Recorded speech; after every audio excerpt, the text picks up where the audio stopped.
하나님께서 오늘 우리에게 주시는 말씀은 역대상 17장 24절 말씀입니다. 역대상 17장 24절 말씀입니다. 제가 봉독하겠습니다. 거룩하신 하나님의 말씀입니다.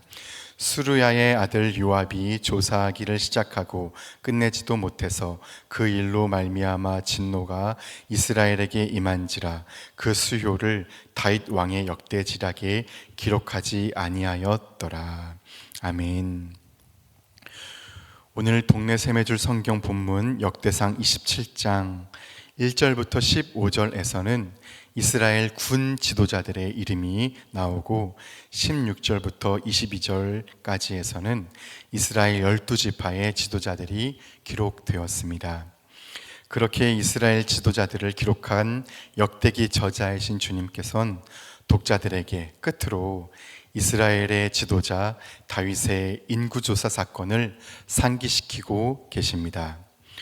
오늘 하나님의 말씀이 인구조사를 다시 상기시키심에 따라서 저는 인구조사 사건 속에서 지도자란 어떤 존재인가 하는 묵상을 하게 되었습니다.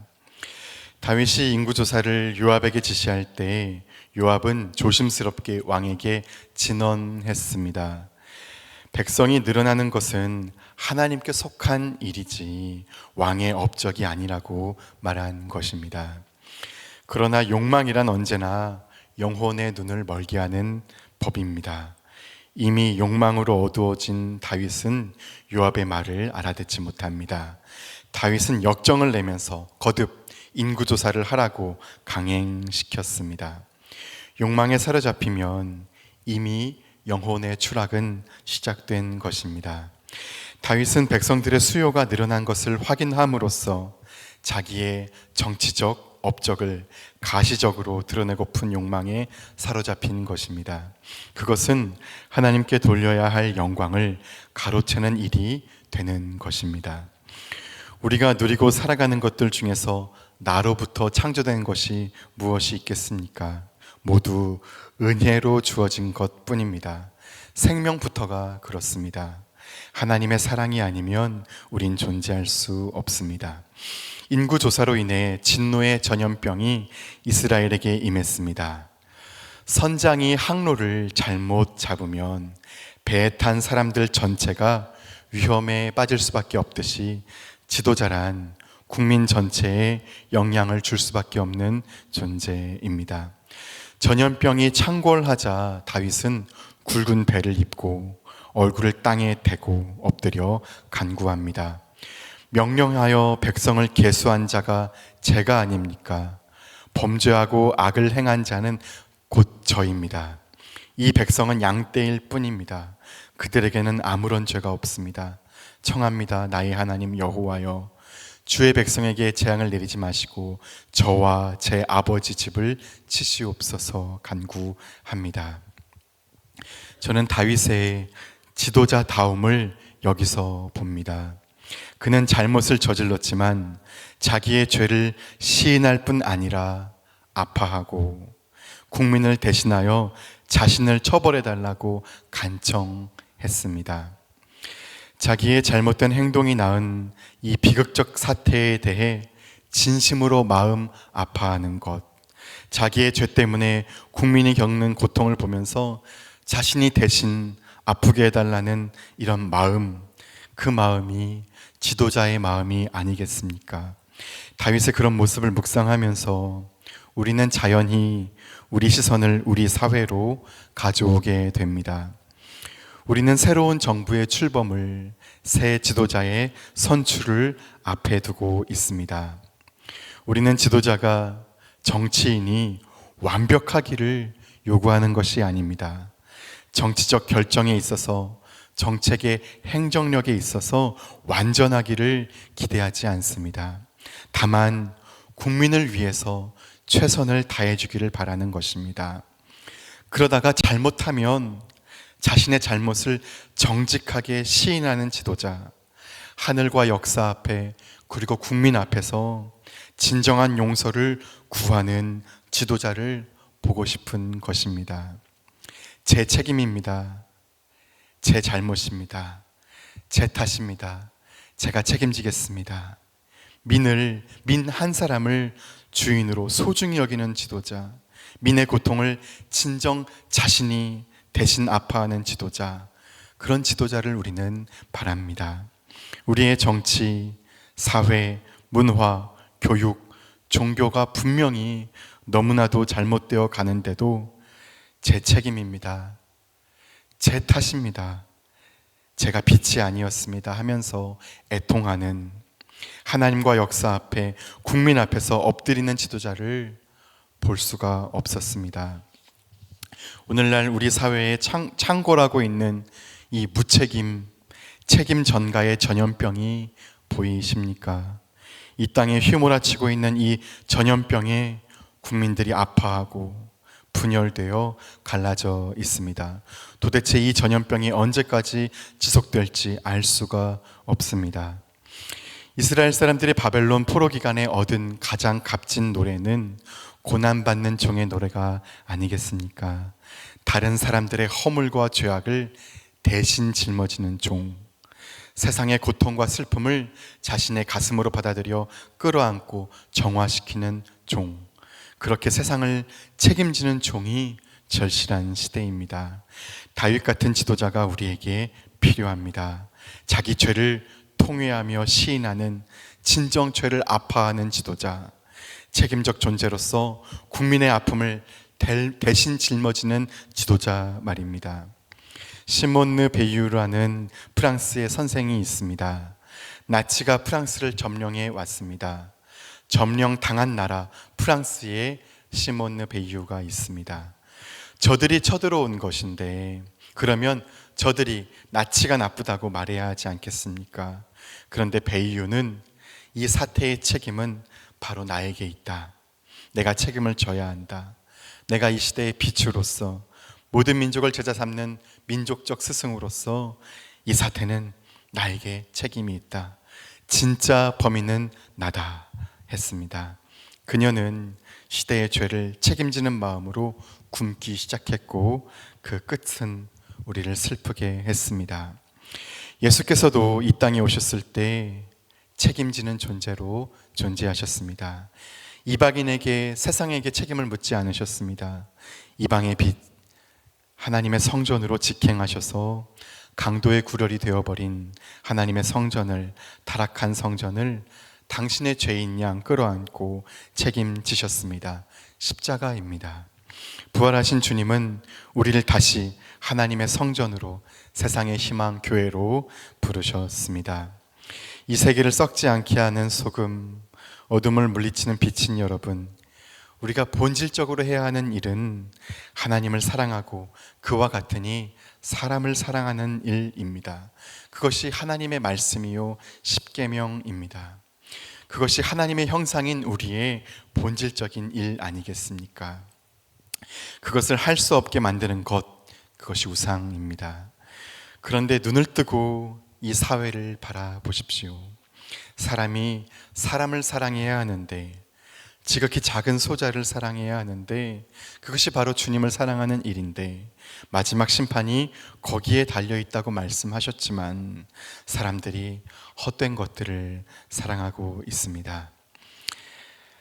사랑은 하지만 책임은 지지 않는다. 그것은 모순 개념입니다. 사랑이란 책임지는 마음입니다. 사랑은 자기를 벗어나는 능력이요 타자를 끌어안는 품입니다. 성지순례를 다녀왔습니다. 사도는 책임적 존재였습니다. 바울도 다윗처럼 기도했던 것을 우린 잘 알고 있습니다. 내가 그리스도 안에서 참말을 하고 거짓말을 아니하노라. 나에게 큰 근심이 있는 것과 마음에 그치지 않는 고통이 있는 것을 내 양심이 성령 안에서 더불어 증언하노니, 나의 형제 곧 고륙의 친척을 위하여 내 자신이 저주를 받아 그리스도에게서 끊어질지라도 원하는 바로라. 이스라엘 민족이 구원받을 수 있다면 바울은 자신이 저주를 받아서 그리스도에게서 끊어질지라도 원한다고 주님 앞에서 고백하고 있습니다. 동족을 책임지려는 마음, 사도의 마음이었습니다. 바울은 자기의 존재의 근거를 자신이 아닌 다른 사람들에게 두고 있습니다. 그뿐 아니라 그는 땅끝까지 세계 전체를 책임지려는 존재였습니다. 걷고 뛰고 배 타고 무려 8만 킬로를 전도하였습니다. 그는 멈출 수 없었습니다. 성지순례 여정마다 길목들이 우리의 발목을 붙잡고 물었습니다. 도대체 당신은 누구냐고, 당신은 책임적 존재냐고, 타자가 아프긴 하냐고 물어왔습니다. 사도의 자취에는 많은 고난이 새겨져 있었습니다. 그는 환난과 궁핍과 곤경과 매맞음과 옥에 갇힘과 밤잠 못잠과 굶주림을 겪었습니다. 정처 없이 고통의 길을 헤매었습니다. 왜 그런 길을 택했습니까? 십자가란 나를 희생해 너를 살리는 마음입니다. 하나님, 제가 형제를 책임지겠습니다. 저를 벌하시고 그를 구원하옵소서. 십자가란 책임지는 마음입니다. 그러한 책임적 존재는 결코 절망으로 귀착될 수 없습니다. 부활이란 무엇입니까? 타자를 책임지려는 존재를 하나님께서 책임지신다는 하나님의 선언입니다. 무책임한 책임을 전가하는 세상, 그렇게 사는 것이 옳다고 예수적 삶은 받아들일 수 없다고 선고한 세상의 원심 파기 사건이 예수 그리스도의 부활입니다. 책임적 존재야말로 영원히 하나님께서 책임지시겠다고 하는 하나님의 선언입니다. 그러므로 우리는 최후 승리를 믿으며 다윗처럼, 예수 그리스도처럼, 사도처럼 책임적 존재로 살기를 소원합니다. 그런 지도자를 우린 희망합니다. 우리가 그러한 지도자 아니겠습니까? 그런데 그렇게 사는 것이 우리의 힘으로 되지가 않습니다. 사무엘 베게트의 고도를 기다리며 라는 희곡이 있습니다. 고도, G-O-D-O-T. 그 고도가 누구인지 잘 모르지만 그를 기다려야만 했습니다. 언제 올지도 모르는 존재를 기다린다는 것은 권태이지만 그 시대는 그를 기다려야만 했습니다. 공산 체제 속에서 살던 그들은 자기들의 처지가 그러했다는 것입니다. 자기들 내부에서는 희망을 갖지 못했기 때문에 자신 외부에서 곧 오실 이질적인 존재를 기다렸다는 것입니다. 정확히 제가 그렇습니다. 제가 설교는 이렇게 하지만 사실은 제 안에서 희망이 발견되지 않습니다. 제 내부에 있는 희망이 없습니다. 외부로부터 절대 타자이신 주님께서 오시기를 기다릴 수밖에 없습니다. 로마서 7장의 말씀처럼 인간의 실존이란 선을 행할 수 없는 죄의 종살이하는 그런 갇힌 존재입니다. 우리의 해방은 나의 의지의 영역으로 가능한 것이 아닙니다.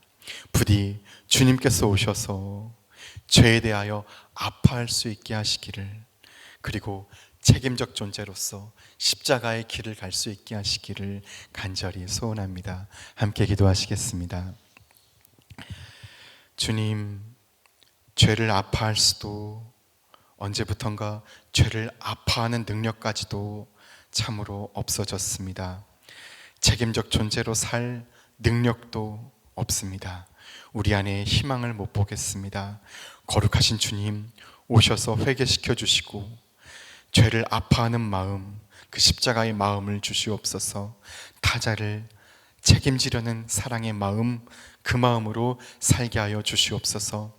그런 지도자를 세워주시고 우리가 그런 지도자가 될 수 있도록 주님 도와 주옵소서. 주 예수님의 이름으로 기도드립니다. 아멘. 이 시간 다음과 같은 기도의 제목으로 기도하겠습니다. 지금 들은 말씀이 내 삶으로 이어지게 하옵소서. 2025년 또 다른 희년 3년의 복을 풍성하게 경험하게 하옵소서. 동네 플러스 20 공감에 준비된 영혼들을 보내주셔 하나님의 자녀가 되게 하옵소서. 동안 클럽과 다바르 학교를 통해서 전 세대가 주님 안에 거하고 기쁨을 누리게 하옵소서. 질병으로 고통받는 모든 성도들을 치유하여 주옵소서. 대선 과정이 공정하게 진행되어 국민을 위한 지도자가 세워지게 하옵소서. 전쟁과 지진으로 산불로 가족과 삶의 터전을 잃은 사람들에게 삶의 희망이 되어 주옵소서.